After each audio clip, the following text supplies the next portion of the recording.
Bom, estava lendo um pouquinho sobre a neuroplasticidade. Eu acho que é um assunto que envolve muito a nossa realidade, né? Porque no início do século XX eu estava lendo uns documentos que falavam que, por exemplo, pessoas que tinham um AVC, algum tipo de perda, né? Elas tinham um prognóstico muito ruim, né? De conseguir ter recuperação, né, desses neurônios aí. A gente sabe que o AVC ele causa uma isquemia, né? Na área, em qualquer área do cérebro, depender da situação da pessoa, né, do paciente aí. E o que eu li sobre isso? Que eles começaram a ter esses estudos, né? Antigamente eles não viam uma possibilidade de regeneração nessa área. Hoje, quando ligado ao AVC, por exemplo, né? A gente sabe que vai ter uma isquemia nessa área. Em volta dessa área tem uma área que se chama penumbra. E essa área, penumbra, é uma área que não teve o processo completo da isquemia, né?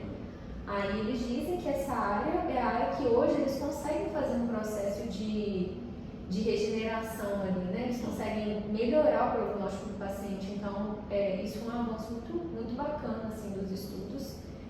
E a neuroplasticidade em si, na verdade, ela é a capacidade que o neurônio tem de se reestruturar tanto funcionalmente como fisicamente, né?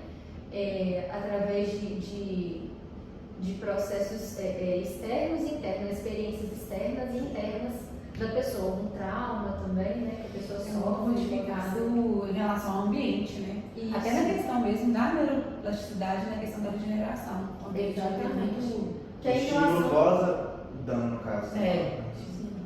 Uma coisa interessante que eles falam do estudo que a gente sempre tem na faculdade, que é sempre estudar, né? Que a gente sabe que às vezes é um enigma para muita gente, a gente está ali, muita gente às vezes no 10º período ainda tem dificuldade nesse processo de estudo, né? No processo de formação da memória, que eles, né? Eu estava lendo alguns artigos que falam, né? Esse processo da formação da memória, ele é guardado nos axônios. E ele é feito o transporte dessa informação, que antes de ser uma memória, primeiro que faz processo de transporte da informação, né? Ele é passado pelos dendritos e ele é realizado ali na fenda sináptica, né? Que é entre as células dos neurônios, exatamente.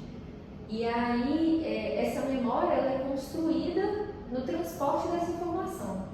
E eu vi que quando você fica ali, por exemplo, você leu hoje pela primeira vez uma matéria, se você não fizer um esquema de estudo que você vai tendo contato com essa matéria ao longo dos outros dias, naturalmente essas ligações elas são desfeitas.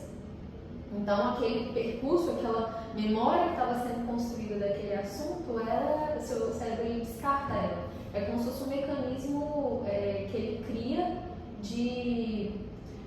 porque o corpo ele tem mecanismos para poder salvar a gente, né? Ele cria um mecanismo meio que de proteção para você poder gravar coisas que são importantes, como se fosse um mecanismo de sobrevivência. Exatamente. A memória de trabalho, basicamente, é isso, né? Por isso que tem algumas condições depois, né, vai dar para citar, que há um comprometimento dessa memória de trabalho em que a próprio exercício prático ele é perdido.